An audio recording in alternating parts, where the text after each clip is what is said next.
them and bring home and make them survive.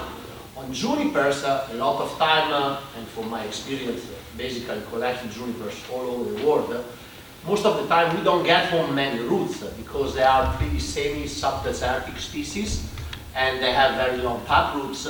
So we want to get a good amount of foliage because they have this capacity of absorbing moisture from the foliage, and with a good technique, basically we can make them survive as like cuttings. So we collect almost with no roots, we keep in a protected environment away from direct sun and wind. We basically mist the foliage multiple times a day, and the foliage helps the tree to rebuild that root system that was damaged or we didn't have on the collection. The deciduous tree is another strategy. I think they, during the winter time, basically they hold the strength in the trunk, and most of the time deciduous have a very extended root ball. So we have to cut a lot of roots in order to collect the trees. So the collection is, on what I do, it's done during winter. I collect them, I can cut big branches, I can remove most of the root ball because the energy is in the trunk, and then I use the technique of the black plastic technique, that is basically bag the trunk in this black environment, a dark environment. So you hold the moisture and you basically force the trunk to grow. The cell of the wood, even if there is no moisture coming from the roots, stays alive, and basically the cell of the wood has the capacity of regenerating just with the moisture that is in the trunk, and the tree basically is forced to push out. Obviously there are still no roots down the line to bring up water. But then what I do, so the trees stay bagged all winter, and then in this period of the year when I see the same species in my garden start budding out, I know that eventually those trees are also start budding out and creating some leaves in darkness, so no photosynthesis, and I transition from the black bag to the transparent bag. So basically having some leaves, I allow those leaves still in a very wet environment to start performing some photosynthesis and sending a message down to the stump to create some new roots. As much, yes. So when you do that initial, you're taking the deciduous tree off the mountains, are you okay with working those roots pretty hard, trying to really go ahead and get some of that field soil off? You have to do it. So I make you an example. We have this area in the center of Italy. It's a very, is high altitude, maybe between 6,000 and 9,000 feet. A lot of clay, and is where the best oaks grows. They are super twisted. They look almost like pines. But obviously oaks, they have the tendency to grow very long roots to anchor in the ground and find water. We have to cut those roots, and I have to force the trunks to survive in that way. But in the years, protecting them in a greenhouse plus the bag, I'm having almost 100%. The trick and the secret is not making them flashing out, because if you use the black bag and you tape very tight to the base of the container, you hold the moisture, they will bud out. The trick is the transition. So when you transition to the transparent bag, you want to see elongation in the new shoots to know that they are rebuilding the vascular system and they are rooting, and slowly you poke holes in the bag to remove the extra moisture and basically make the tree self-efficient. And doing that, you transition the tree from not having any roots to having some small roots, and then to rebuilding all the circle by performing photosynthesis and developing roots. Can you talk, I know you do, talk about a little the type of trees that you're collecting in your environment? About collecting from the wild, I will show in detail everything, so I will just shortly say something. It's what I think it's very important. Yes, you can cut the big roots, but you need to preserve all the small roots that are more close to the to the trunk, and try to not disturb totally the root ball. And if you do that, then the surviving rate is very, very high. One thing that people maybe make a mistake, that they don't, you need to shorten the root ball so that it can fit into the bonsai pot, and that is the moment. Not to plant tree and say, okay, in the 5 years I will make it shorter and then I'm going to put it into bonsai pot. That is a mistake, because in 5 years you will have the foliage and all the ramification and the trunk, and that is additional stress to the tree. So for the deciduous and the evergreen trees, do the balance immediately after the collecting. Cut everything what you need in the crown and cut the roots. Of course, not every species is reacting in the same way, and with years of experience, you will know how much you can damage the prunus, how much you can damage the carpinus, and you will get you will get an idea. After the collecting, what is important? It's important to bring a bottle of the water with you when you are collecting, so that you can make everything wet, and then put it in the plastic foil and bring it home. Because if the bura is blowing from the north, yeah, the hydration is what very dry north wind, and you collect the tree and you just put it in your car like that, everything is going to dry out. So the collecting is actually not about you and what is easier for you to do. It's about the trees. You need to understand that you need to be careful, and you need to understand what the tree needs to survive. So at home, I just do the cutting of the roots to make it more shallow, and then I cut the upper part, and I put it into the greenhouse.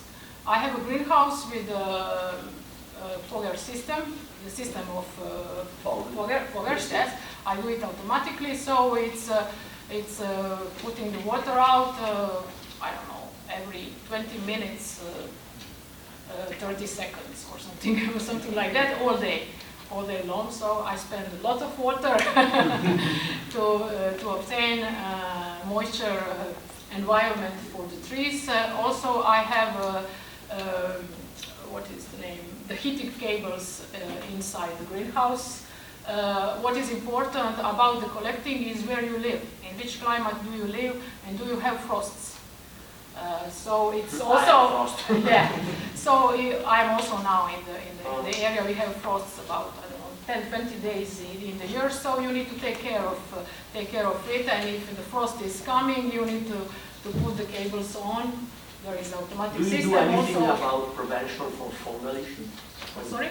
Do you do anything about prevention for fungal issue? Fungi? No, I don't have problems with any disease, actually. Oh, that's good. Sometimes some caterpillars appear. Yeah, it's nice. Yeah, I find out, especially with oaks, that when I cut a lot of big roots and then the trees stay in soil, a little bit with the original soil eventually, yeah, it can develop a little bit of fungal issue from inside. So I normally, when I bring home stumps, I sit them in water with fungicide for a night before I plant.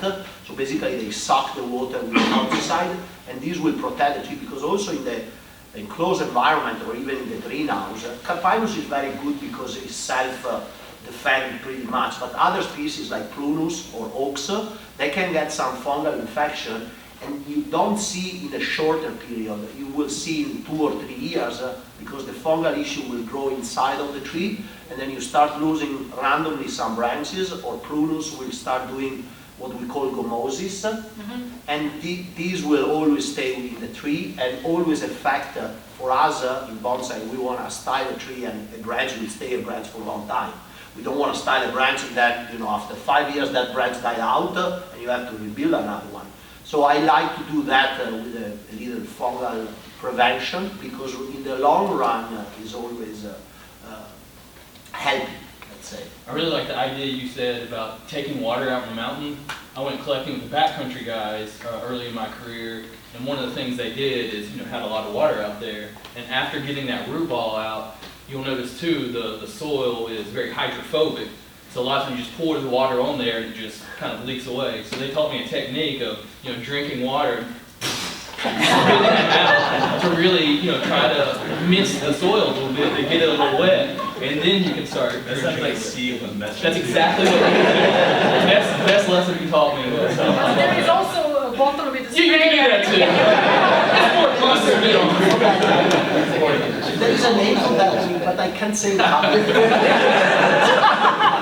Okay, it's recorded. So Andrew, talk a little bit about maybe, I know you're, being up in Portland area, you're dealing with a lot of field-grown trees often, Telperian trees or field-grown. What do you talk about, taking those initial root balls and how you kind of approach that from the beginning? Yeah, if you come to my backyard, I have about 100 plants from Telperion farms. They came in as field-grown trees, but they were basically treated just like Yamadori. So when you plant something in the ground, you put it in a constrained space. They use grow bags, and then you just forget about it for 20 years. It's growing almost more like a Yamadori than it is a field-grown bonsai that's being trained and styled and whatnot.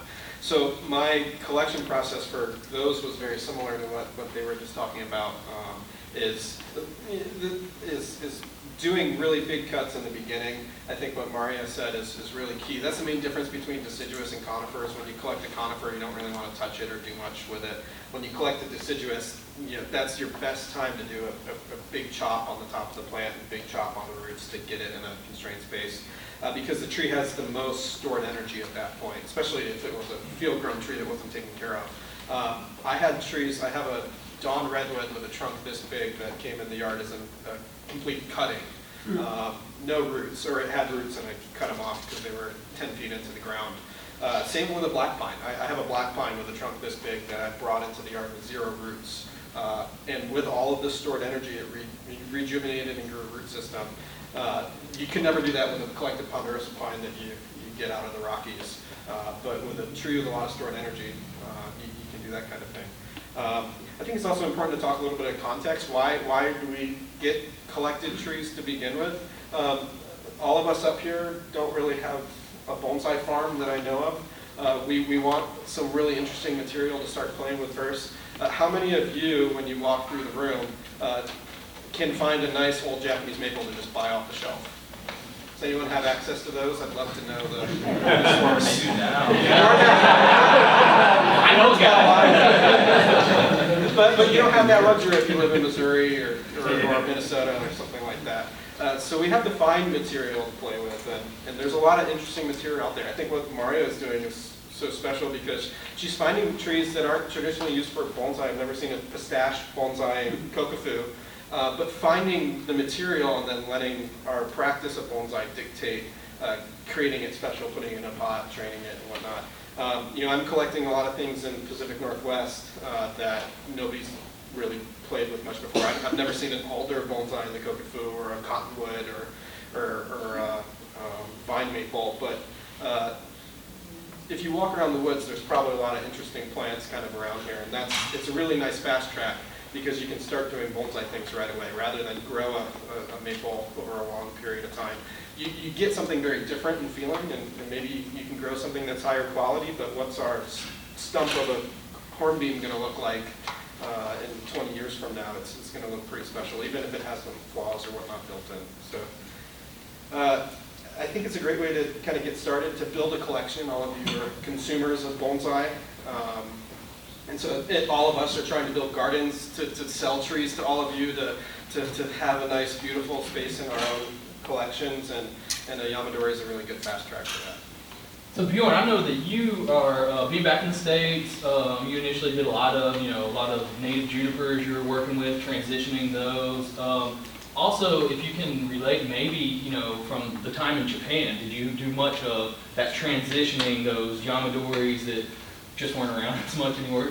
Talk about maybe a little bit of that transition of. Yeah, so I have to confess, I've only ever been collecting trees one time, ever. It was with some friends out in Arizona a few years ago. They took me out to collect some one-seed junipers. Are you guys familiar with one-seed junipers? Yeah, this is something that's become, I think, a little bit more popular over the last few years in the States, and that's thanks to you. Yeah, well, I got really lucky in dealing with someone from Denver named Richard Lee. I don't know if you guys are familiar with him. He's a Vietnamese fellow, but lives out in Denver, owns a bunch of property in New Mexico, and he contacted me right Where before. exactly in New Mexico? Yeah. So I didn't draw it before I got so I've never been out to his place before to see these, but I do know he's collecting. He owns property in the Four Corners area of New Mexico. So it's not super high elevation. I think it's around 4,500 feet. So it doesn't get crazy cold out there, but these trees are essentially, it's almost like high desert out there. So the trees are getting whipped around by the wind. The low temperatures in the winter, from my understanding, only get down into like the teens Fahrenheit. So what's that, probably -5, -6 degrees Celsius. So it's not crazy cold out there, but it's the harsh environment where these trees grow that makes them look the way they do. And apparently these trees grow about 1 inch in diameter for every 85 years in this environment. Right? So incredibly slow. But when the trees are collected and they're brought to a more optimal growing environment, like Tennessee, for example, where it's very hot and very humid in the summer, they'll put on 4 feet of extension growth in a single growing season. Right? So some of the trees that we had in my nursery that Richard had collected, we eventually transitioned them out of their initial soil that he had collected them in. But I would imagine that some of those trees were probably 500, 600, 700 years old, just based on the growth habits of those plants in that environment. But what Richard was doing when he was collecting those trees is he was going out and collecting enormous amounts of soil with those plants. They're somewhat similar to Utah junipers. I don't know if you guys have ever worked with Utahs. You've got California junipers on one end of the spectrum, Utah junipers kind of in the middle, and then you've got one-seed junipers in terms of foliar characteristics, deadwood characteristics, where they grow, the environments and whatnot. So I think of those species, the one-seeds are probably the best for bonsai, but the Utah junipers are notoriously difficult to collect. And I think it was because a lot of people really weren't collecting a lot of soil with those plants. So in order to get the one-seeds to survive, Richard decided to try to approach those by taking out immense amounts of soil. So he was collecting these trees, and they were weighing 300, 400, 500, 600 pounds per tree. So he has specialized equipment. He's got a staff that helps him with all of that. He ran a landscaping company in Denver, so he had all of the necessary equipment to go out and collect these trees. But the transition process for those trees was essentially collecting them, bringing them directly to my place. We would keep them there for about 2 years in their situation there, which is basically either in a wooden box with all their original soil or balled and burlapped, basically. And then what we would do is what Richard would call releasing the root ball, which is essentially working out that field soil, kind of taking it back as far as we could. But in that 2-year time span from when they were collected to when we started releasing the root ball and taking that soil out, because we had been watering the trees so heavily, because we had been fertilizing the trees so heavily, they produced a ton of fine roots right around the base of the tree. So we were able to take out, in some cases, 80, 90% of the original field soil with a ton of fine fibrous roots right at the base and transition them over. So I don't recall ever losing a one-seed juniper to repotting in that process. We did lose a couple that he had collected and brought to my place. They just didn't survive the collecting process. But everything that we transitioned out in that way ended up surviving. So I think one thing you have to take into consideration if you go out and collect trees, or if you're buying a collected piece of material, is figuring out when it was collected and figuring out when you can then transition it over. Some trees you can do in a year. Some trees can take 4 or 5 years. Right? It's all based on how the tree responds to the collection process. So my experience comes more from that secondary aspect of it rather than the actual collecting process itself. But actually, the question I wanted to ask you guys was, when you collect these trees, how much field soil are you trying to retain in the root ball when you collect? It's interesting because I think you said Yeah. you tend to go a little bit harder, whereas you were saying maybe that initial deciduous, you want to keep it a little bit tighter. On the deciduous, I have to remove almost everything. Yeah. Because my environment is different from where she goes. My deciduous where I collect, they don't have fine roots. So basically, I just collect the stumps. Differently from, for example, the pines, where I try to collect as many fine roots as possible, and I do the same, theoretically, like Richard. I bring home a big root ball. What I do on pines, because they suffer lack of oxygen when you transition in the new environment, differently from junipers probably, I have to remove some soil at home. I open the bags and I work a little bit the around part of the root ball to free some roots into the new soil, because they need to have oxygen. Otherwise, if my pines grows in clay, like I think is, it's also like the juniper that the Ritzer collect is different clay, but same clay. There is no oxygen there. But if a pine, I just do a big ball and bring has to grow. But as I said, even for Dorsavina, they do everything with the foliage. It's just because they are there that they have some roots in that soil. But as soon as you bring home, that soil starts decreasing and rotting itself. And if there are roots, they will start rotting, then the fungal issues start.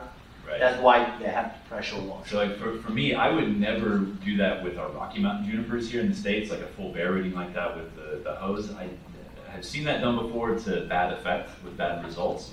But in Spain and in Europe with the Sabinas, it seems to be a necessary thing. So I don't know if you guys are familiar with Rafa Torres. He owns Bonsai Central in Mallorca. I was going to work with them at least twice a year for a number of years. Essentially right when he started the nursery, he invited me over to kind of help build that out with them and help them with that process. But what I didn't realize is that in that environment, it doesn't get very cold in the winter, especially where his nursery is right along the coast there.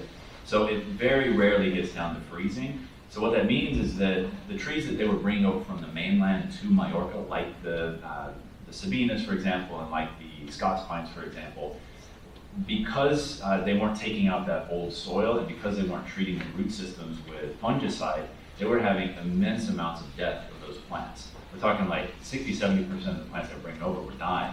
So what they realized was that they needed to bare root those plants, and they actually started bare rooting the Scots pines on Mallorca as well, which I thought was crazy, but it actually ended up working. In addition to the bare rooting, at the same time, they were doing what you were doing when you collect some of the, like the oaks and whatnot, soaking the trees in fungicide. And they were using not systemics, but daconil. So they were taking like essentially what amounted to 1 tablespoon per gallon of water in the daconil and dunking the entire root system in that, and then potting the tree up. And their death rate went from 60–70% down to like 5 or 10%. Right? So they've been doing that consistently every spring since then and have had really good results with that. Now that's kind of an extreme environment because it doesn't get cold enough in the winter to kill off the diseases. That's why they have all these problems in the spring. In your environment here, I assume most of you are kind of from the Midwest and whatnot, so it gets cold enough that you don't have to worry about that too much. But it's something to take into consideration in certain environments.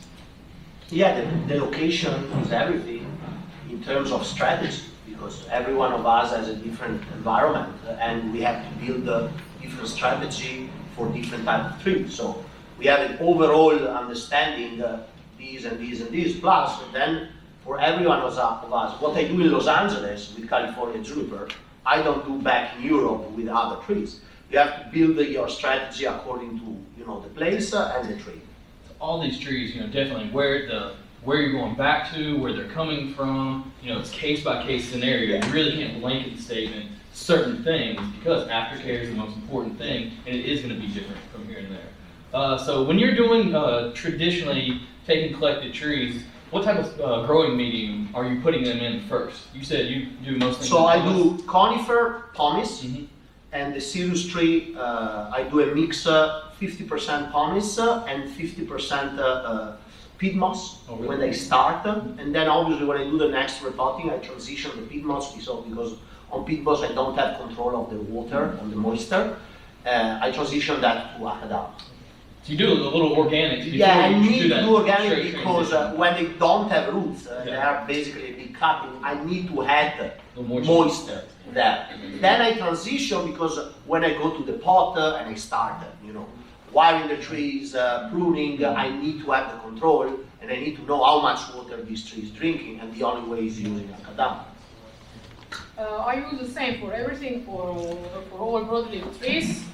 It's 80% of expanded clay, how it works. Yeah. Expanded clay and 20% of white peat. Okay. Sometimes in that 80% I put a part of pumice or pumice, mix pumice and baked loam, or only pumice, and that's it. So then do you eventually try to transition some of that out, or is that kind No, of... it's staying all the time okay. the same. Yeah. And Marija, are your trees mostly bare root when you collect them? No. You retain some soil? In major cases, I remove almost all soil. If the root bore is really damaged, then And if I see that there are small roots inside the original soil, then I'm not touching it. In that moment, I will do that in 5 years when it's next reporting. If it's possible, but if it's not, it will stay there forever, because it's only, I don't know, 5% or 10%. It's not for deciduous and evergreen trees. It's not important. And maybe I can mention olives. You can collect olives without anything. You can even come and cut olive or the branch of the olive or 2 meters high, and then you forget it for 6 days, and then you put it into the soil, and it starts growing. In Brazil, my client got a big olive from south of Brazil, and we split that tree in 11 pieces. Francisco did that. We split that tree in 11 pieces, even the apex. We put everything in sand and put in a greenhouse, and every piece of root in like 3 months. No, that's not fair. Everything I plant, I need to care like a baby, otherwise they fucking die. Tropical, the ficus and stuff, you know, in Yeah, Florida, but they cut the branches off, they fall on the ground, you got a new tree. And if you put the olive in a heating bed with the foil over, after a few months, it starts rooting on the branches. So the roots are everywhere on the tree. Andrew, what type of, so you typically are going into pumice or you multi-soil? Yeah, with broadleaf trees, I always get a root and put them right into my multi-soil, kind of like what Marija does. And that's one of the biggest differences. I work with a lot of conifers from the Rockies, and so, you know, that's a very slow process to transition over from the native soil to the bonsai soil. But the nice thing about deciduous or broadleafs are you can just put them right in your soil mix. It goes right in the pot the first time, and if you need a temporary pot, you can do that. But if you have a nice pot, you can put it right in the pot, and you're kind of ready to start building branches. The tricky thing with deciduous, though, is it's not as instant of a bonsai as a conifer. You know, you collect a nice ponderosa pine or Rocky Mountain juniper, you can have it, you know, once you transition into a bonsai pot, you can have it in a show in 5 or 6 years. Deciduous broadleaf tree, you're cutting it back to a stump, and then you have 10 years of ramification and branching to kind of build back, to be back in this show shape. Yeah, but it is possible to find deciduous trees with many branches. More rare, but yeah. Yeah, what I notice now, there is a little bit of a tendency that I disagree on trying to transition the Yamadori very fast into small containers, and in my opinion, make all the process much longer. My strategy is always building the structure first and making the tree mature in a bigger container because the tree has more energy, and only at that time transition to a smaller container where you can control the strength of the tree. But if you go from Yamadori to small container right away, even before starting the tree, I think for many species that will work against you and make all the process much longer, because the tree in a small container, or most of the tree in a small container, they will not build up volumes so fast as they could do in a better container. So we need to, after we're taking these off the mountains, working them back, get them in a box or your original container, we need to build a root system before we can take it further there. Sorry, go ahead. I don't do it. I put it immediately in the dimensions of so how the pot will look like. But then that allows you for a couple of years I put it in the boxes for fishes. What is it? Styrofoams.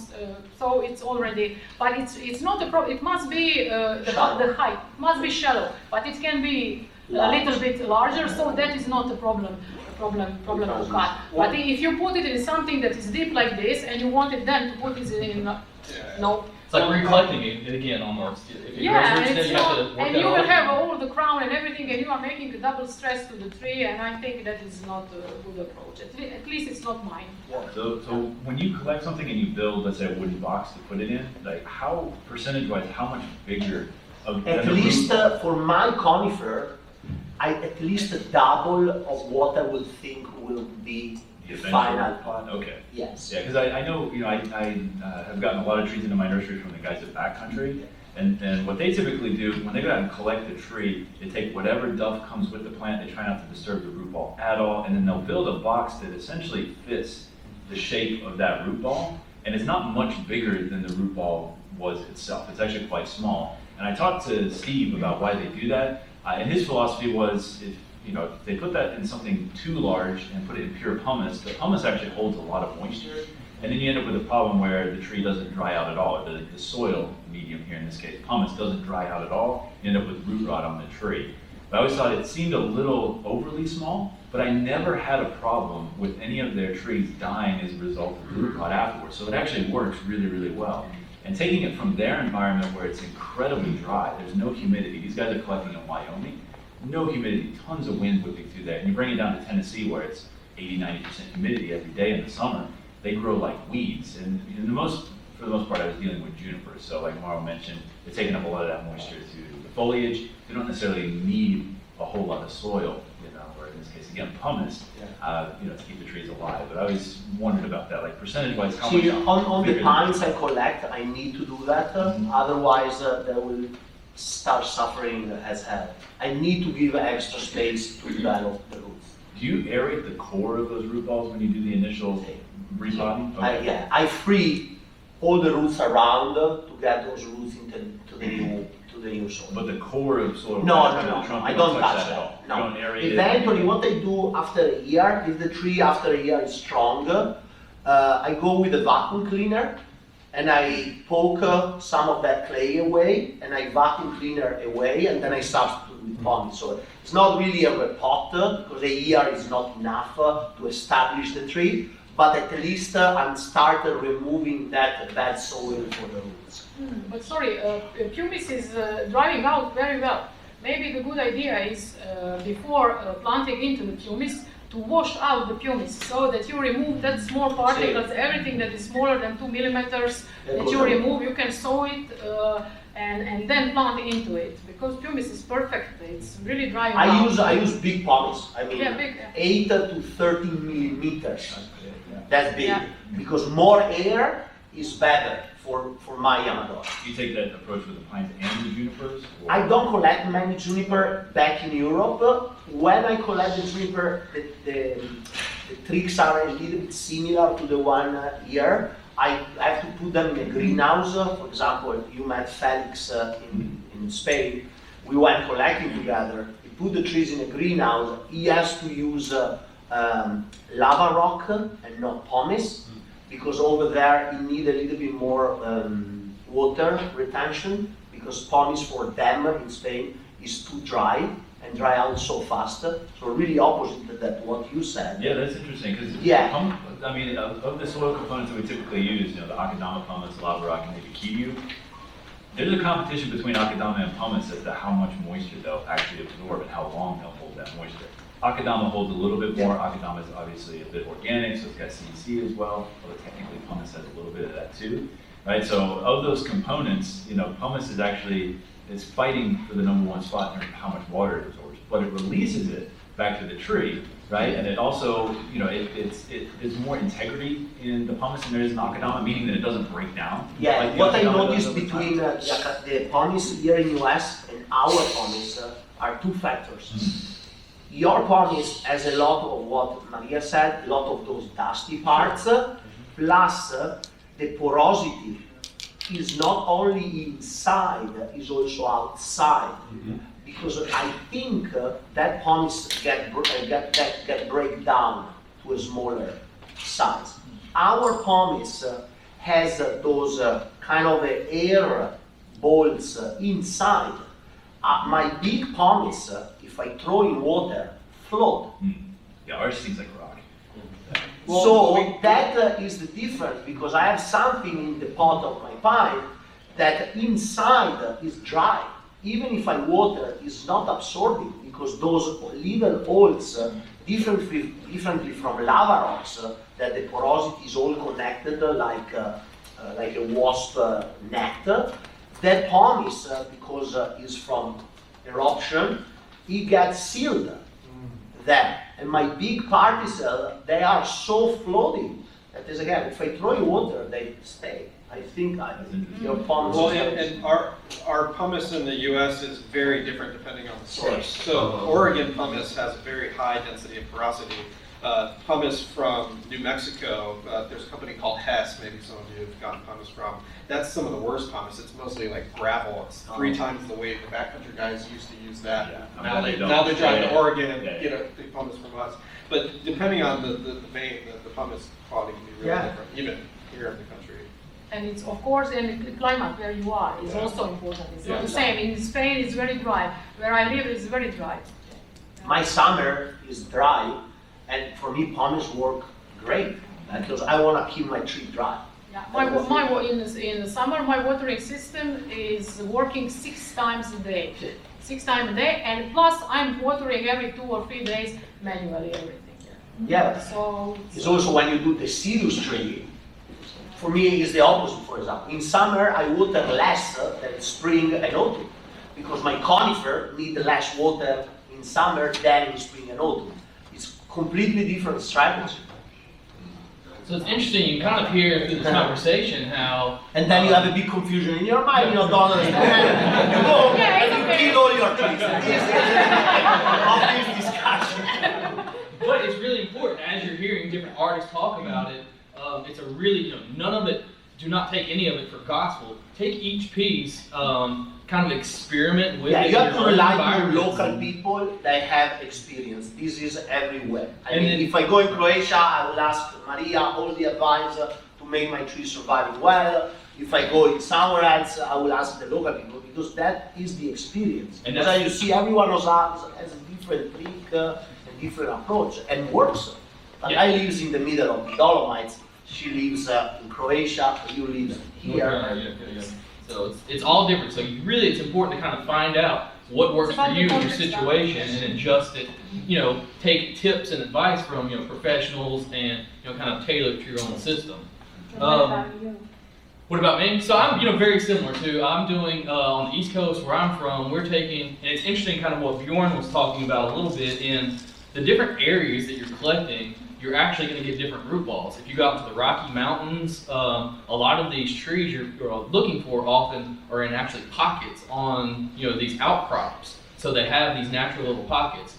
The junipers in New Mexico, from the pictures I've seen, some of the videos I've seen Richard do, often it's more of a flat landscape. And in my opinion, similar to what I have to deal with on the East Coast, where it's more flat, and you're getting big root balls. You're able to actually dig down, try to find that taproot so you can get these big root balls. So there's actually different types of collecting depending on the environment you're in, on a mountain or you're just in the foothills. So that's going to make a difference on how you do it.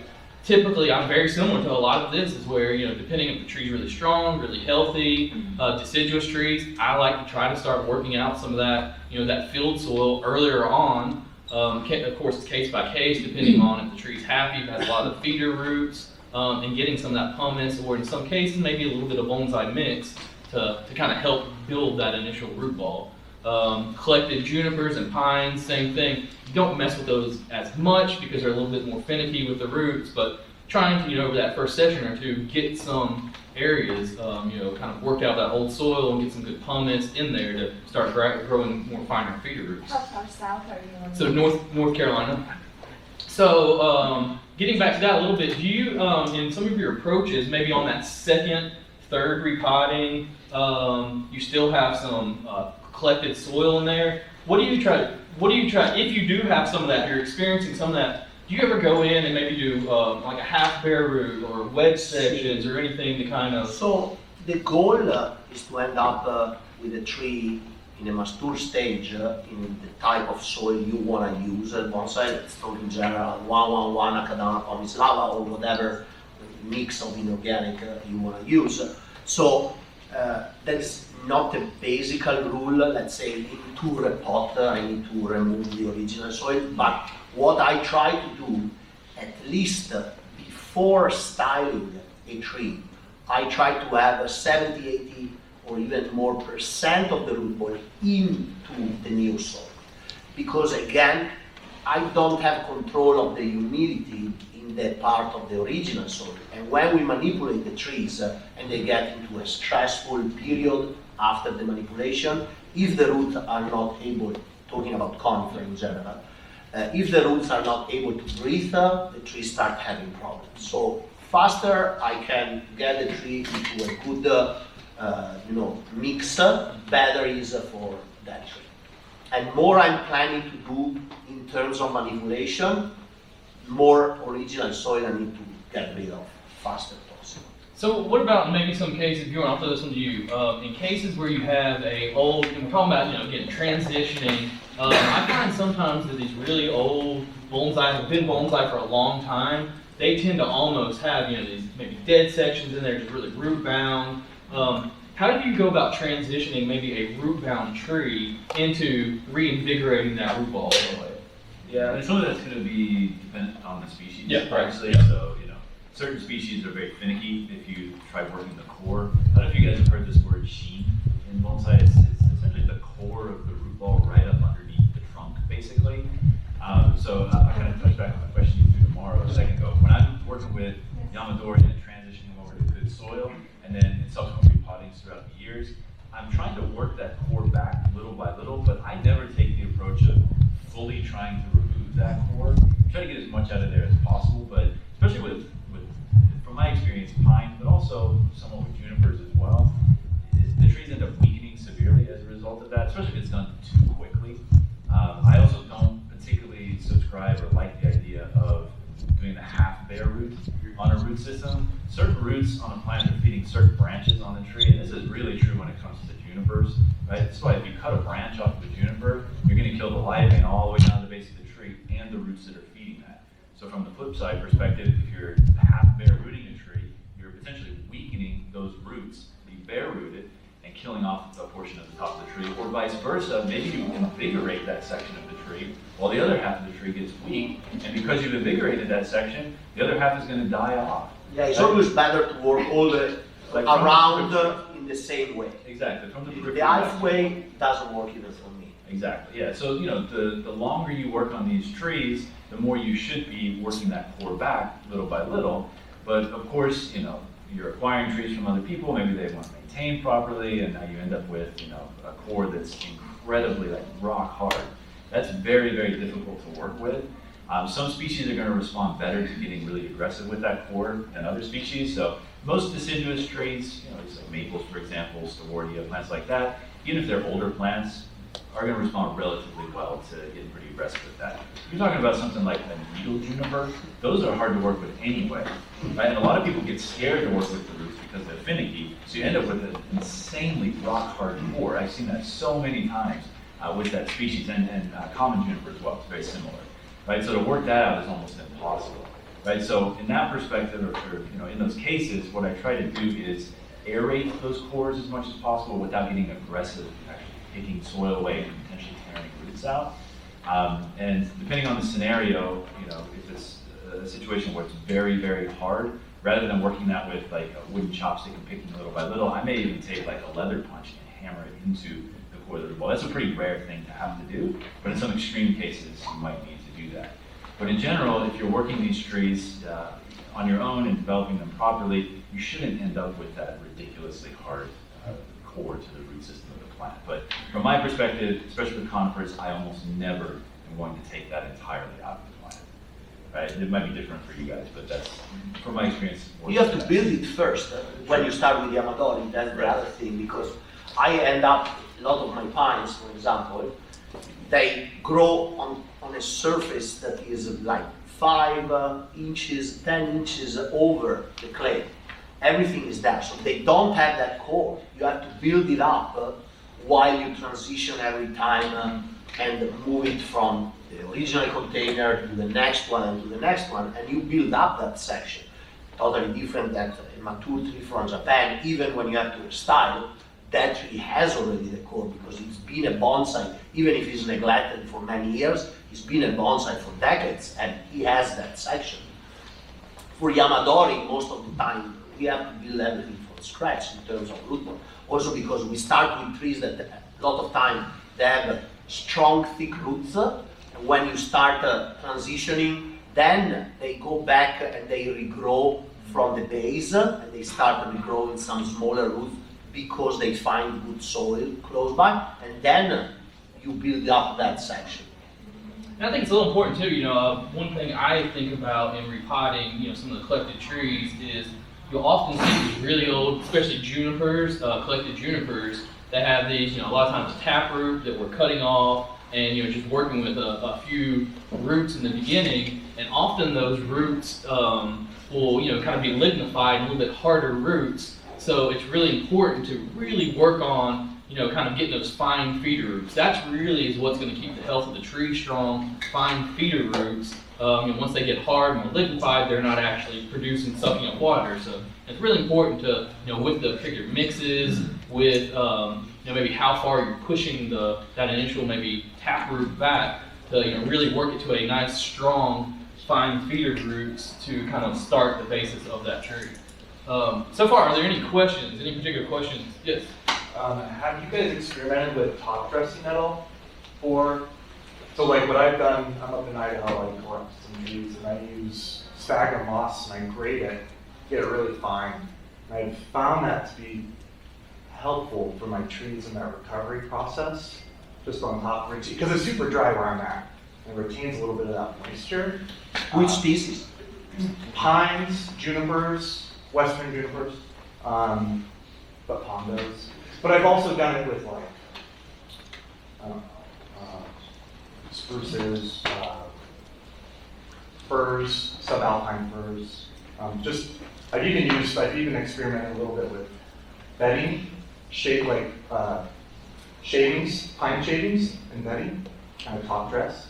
So doing top dressing from trees? And I've done it on deciduous. I don't do it. I actually have to go away from moisture with my conifer because I have already moisture around. So in your particular environment. In my environment, I need to get rid of the extra moisture. And my Yamadori during the season, I water like very superficially once a week because they have to stay as dry as possible to not have any issue.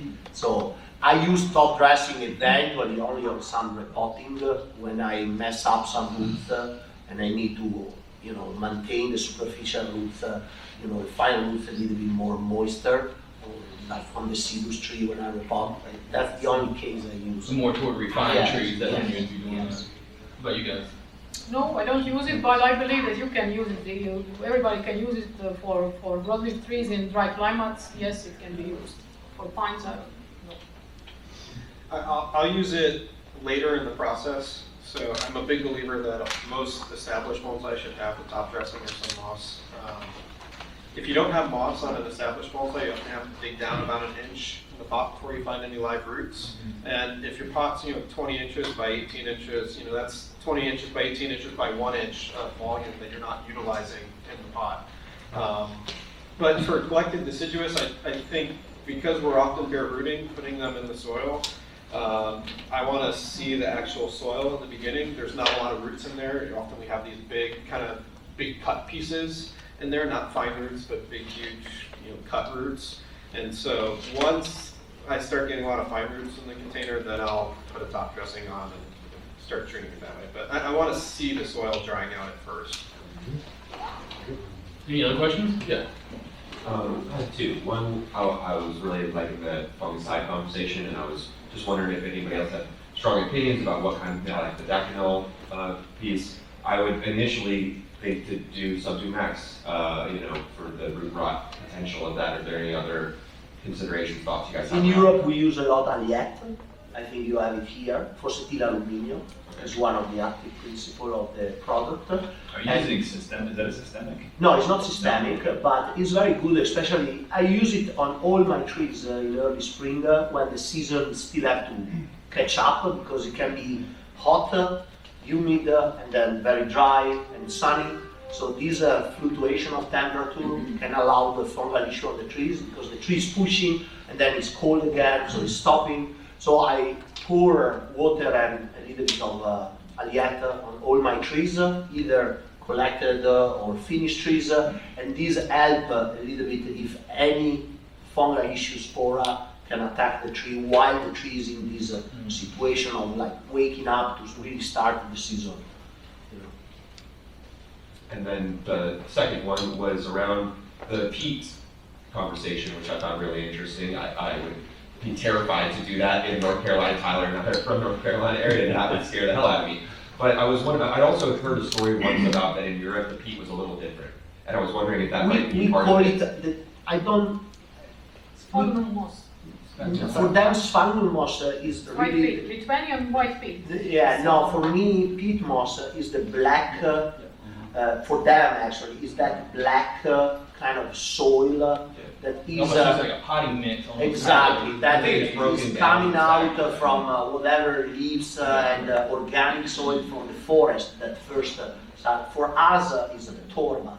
So that kind of scares us when we hear peat. It's Exactly. like we're gonna go from this collected soil, the mountain soil, and put that right back in. That's like, why would we ever do that? We want to go to bonsai, so Yeah. it's slightly different. For me, that works great for the cedus tree. I don't use this peat moss for my conifer, but for the cedus tree, yes, 50% of pumice, 50% of peat moss, that always work Does fantastic. it have more structure than I'm imagining? Like this, that was what I heard, that European peat had almost a grain size to it. It's very fibrous, Okay.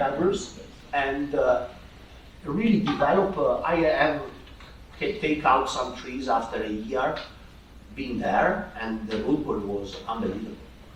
It's a really good temporary soil for Yeah. deciduous. Temporary soil is the perfect. Yeah, but it's but it has decomposed, with the time yeah. it's it decomposed. has a shelf life. I most of my collected Telperion trees, they were in these grow bags. I brought them home, I cut the grow bag off, and I put them in perlite and potting soil. I used a higher quality potting soil. The thing I don't like about the sphagnum or the peat moss is it gets really hydrophobic once it gets dry. If you use a higher quality potting soil, things that are mostly cocoa fibers, composted bark, back guano, higher quality ingredients, it's the same effect, but it doesn't have the hydrophobic quality, works a little bit better. It's a really good temporary soil for Gillen and probably wet. Might be a little too wet for some conifers, but. If you're talking about a shelf life, how long do you find that is? How fast do you have to transition out of the temporary soil? Usually 10 to 12 years is the max for that soil. So for a temporary bonsai, it works great, but the reason that we don't want to bonsai in that permanently is, if you have to bare root your tree, every Yeah. 10 years. You don't want to bare root a control. vine. Yeah, you don't have control of whatever is happening there.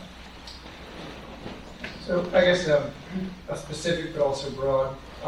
With deciduous trees that you do mostly bare root and you're putting them into a container, like what are your markers to say 2, 3, or 4 years until you do root work again, and specifically with American beech? I guess you have collected American beech. I've collected American beech. Usually when you're putting it in the pot, the types of trees that we're collecting, they don't have a lot of fine roots. So it's not, 2 years and it's suddenly full of roots. It takes 4, 5, 6 years to fill up the pot. After that, you can start to get in a more normal cadence of repotting every 2 or 3 years. But I tend to leave, as long as I'm happy with the container and not trying to transfer it to a bonsai pot or something. I put it in a good size that's going to develop the tree. We often cut these back to a stump. So I'm putting them into a larger pot and then growing them into that kind of size pot. And then I wait 5, 6 years, put it in a box or something, and then transition it to a pot. So you could be 5 or more years from the time you collect it before you disturb the roots again. That's what I do, but I'm also putting it right into my bonsai soil. So I put it in Akadama and pumice right away. So, and then after that time, it's totally filled up that container with roots, and then I can go back in and root prune, repot, root graft, try and make improvements. You know that you need to repot because the water is not running to the pot. Also, one good signal is, in my climate, is a moss. If I have a moss naturally in the pot, it means that it's too moist and that I need to do a repotting. Yeah. Also, some species, it's not the same with every species. Hornbeam can be, 5 to 10 years in the same pot. But for example, Prunus cerasifera, it's a wild plum. I believe that you have it here. They are growing like hell. In 3 years, you have a rock in the pot, and you need to crack the pot to put the roots out, and then you need what is the name of that electrical smoke stain. Yeah. So you need to cut through it, and it's. The sawzall is a really helpful tool for. That's the luxury that you get with deciduous or broadleaf trees is we make that first cut when we begin. It's not like we have one root that goes and wraps around, and if we cut it with the sawzall, it kills off all the roots from the plant. We get a little bit more luxury to kind of cut freely. Yeah, what about the fertilization process of the collected trees? Yeah. So after collecting the tree, how do you go about fertilizing? You start feeding it? Are you waiting a while? Are you immediately doing it? So for Organic versus liquid? Yeah, so for conifer, for example, what I do in the last few years, I'm first of all using acid on the roots to improve more rooting. It's called endobutyric acid. So I spray, when I pot the tree, I spray the roots with that, and this will help increasing the amount of roots that the tree is producing that same season. Is this the same acid that you're going to find in like rooting hormone? Yes, Okay. but it's just in high quantity. And actually it's a Spanish company that does it commercially. They do for nursery, when they do this bigger potting on moving trees, I discovered with that. And it's fantastic. I mean, some trees I would never give a penny to them to survive. They made it because that. It's almost like a trick to help that shock, that initial Yes, shock exactly, a little bit, exactly. recover You from that. spray on the roots and really activate the hormonal system of the roots, and they start growing straight away. I don't fertilize the first season of my trees into the container because I feel that finer roots are still a little bit weak, tender. I don't want to put fertilizer still, and I want to increase the amount of roots that will be scouting the soil to find elements and everything. I will only start fertilizing from the second season. Normally, when the tree is still into stage of development before styling, I go very high in nitrogen, so the tree gets and build up energy faster. And since the first styling, then I go with the type of more basic, mild fertilization to have control of whatever the tree is doing. Organic? I only use organic in the roots and chemical in the foliage. This was always my strategy. First year I don't fertilize. I just let everything grow. It is possible at the end of summer to put some organic fertilizer at the top of the pot. So with the watering, it will go down. But actually, it's not necessary. And the next year I'll start. Yeah, because the substrate in which the tree is growing is completely inert. It's a vacant dome and white peat, and there is nothing inside, and you have maybe only 5 to 10% of original soil with something inside. So you need to start fertilizing. And again, you're doing organic? And it's organic and also mineral combination. I'm a little different. I start fertilizing the first year. I live 20 minutes away from Randy Knight, who's probably the most prolific collector in the United States, a good friend of mine. And he fertilizes with full-strength Miracle-Gro starting day one when it's collected. The hose-on attachment waters it right on the plant. And that's his system. It works really well for him. Like we said, develop a system that works for you. Yeah, but it's a question because the root is damaged and how much the root is working at the beginning. Yeah. So it's not. Maybe I don't have a. They have the luck here in the US that they collect in these rock pockets. Yeah, and so So basically, You're not whatever they find, they put inside of that. So then the roots start growing straight away, and they are searching for. They don't have to touch the roots much. So that's probably the explanation of that strategy. I use a really low, mild fertilizer, but I actually fertilize every single day. I have an injection system in my hose. It's basically the concept of a solid fertilizer. I'm using, what comes out of my hose is 2.4, 0.8, 1.6, so really, really small macronutrients, but it's just getting a little bit each time, and so I collect a tree, it kind of goes home and gets that real gentle fertilizer, but each time it gets watered.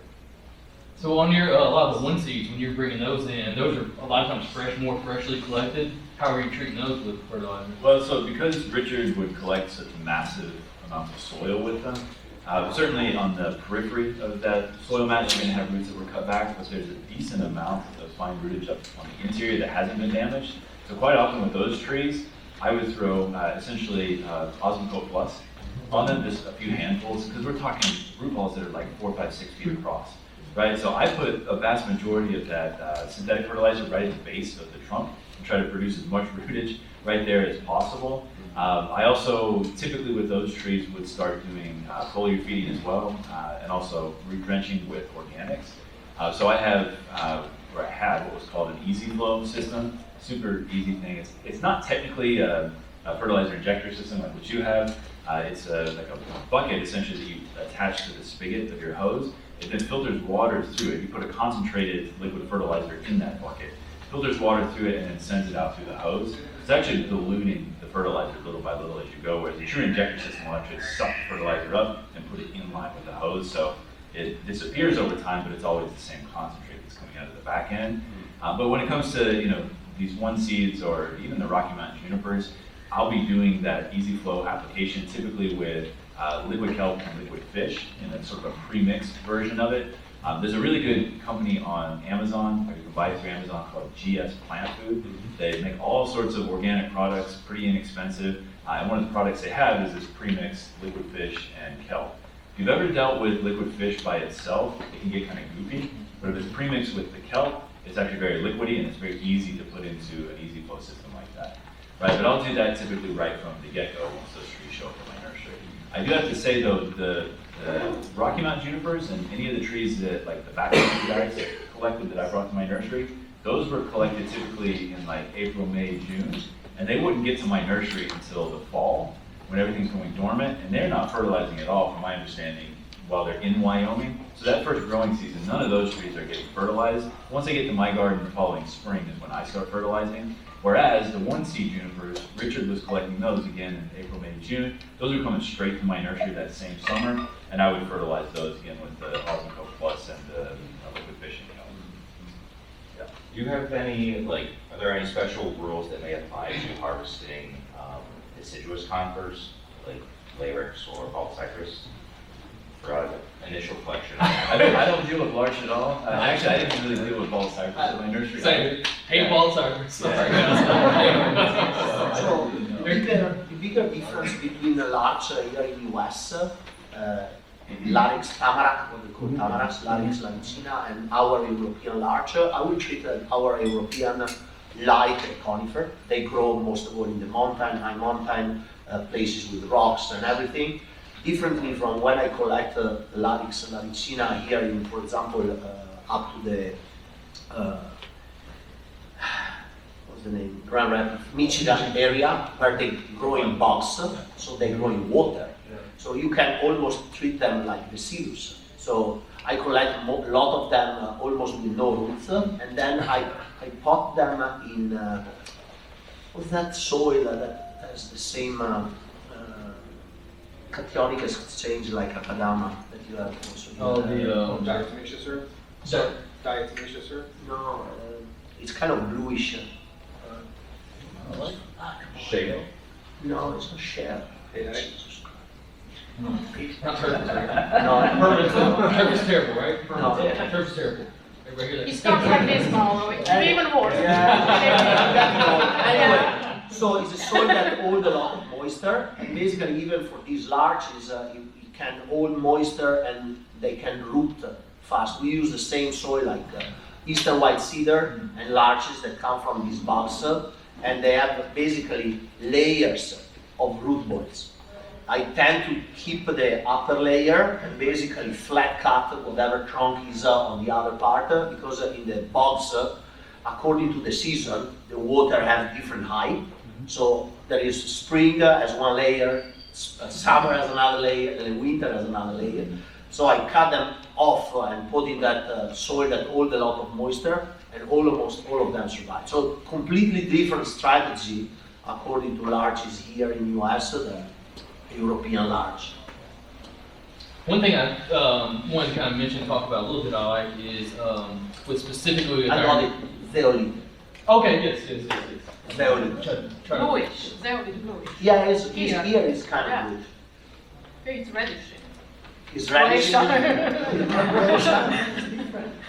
So with some of a lot of us are working with these native American junipers, one thing that I think we should really think about a little bit is, often we're taking these root balls and really trying to work them down to eventually get into a bonsai pot. One thing we ought to think about doing a little bit more of possibly is root grafting.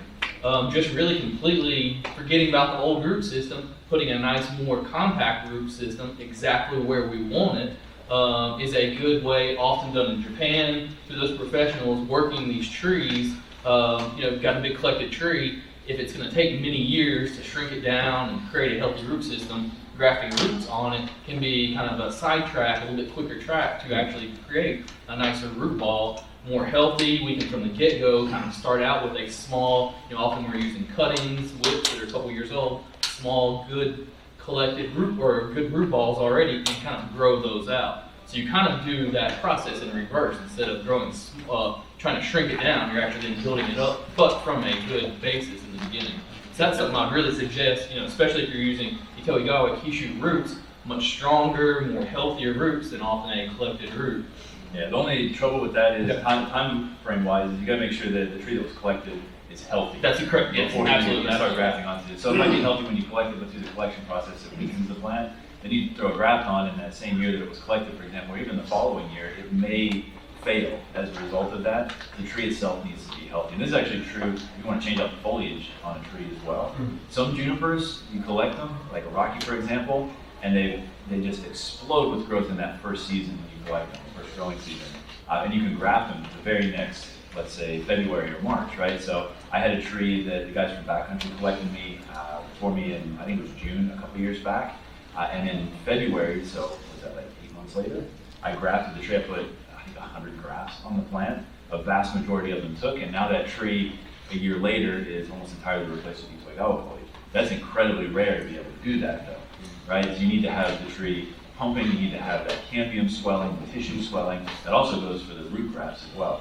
Some of the Rockies that you collect are going to have, very thin cambium layers, but as they get healthy and as you fertilize them and as they start growing, it starts swelling a bit, it becomes easier to throw those grafts on there. Right, so yeah, it can certainly expedite the process, but you gotta make sure the tree is. Well, I'd venture to guess that probably all of us would say, and probably one of the most important things when you do any bonsai work, the most important thing is you need to have a strong, healthy tree before you do anything. That's really the most important thing. We're trying to, we love these things.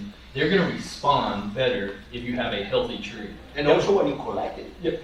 Making sure you're trying to. Sometimes in nature you find the trees that are at the end of the line, and it's very dangerous to collect because they will not have that click to basically. Sometimes I feel, at least for example on mugo pines, in my mountain I live in the middle of the Dolomites, some areas that mugo are extremely old and they are at the last section of their life. I bring soil there to revitalize the tree for a season or two and then collect. A healthy tree in nature. Exactly, because otherwise, for example, now we are collecting some Scots pine in Norway, and some trees are extremely weak, and a weak tree will never survive collection.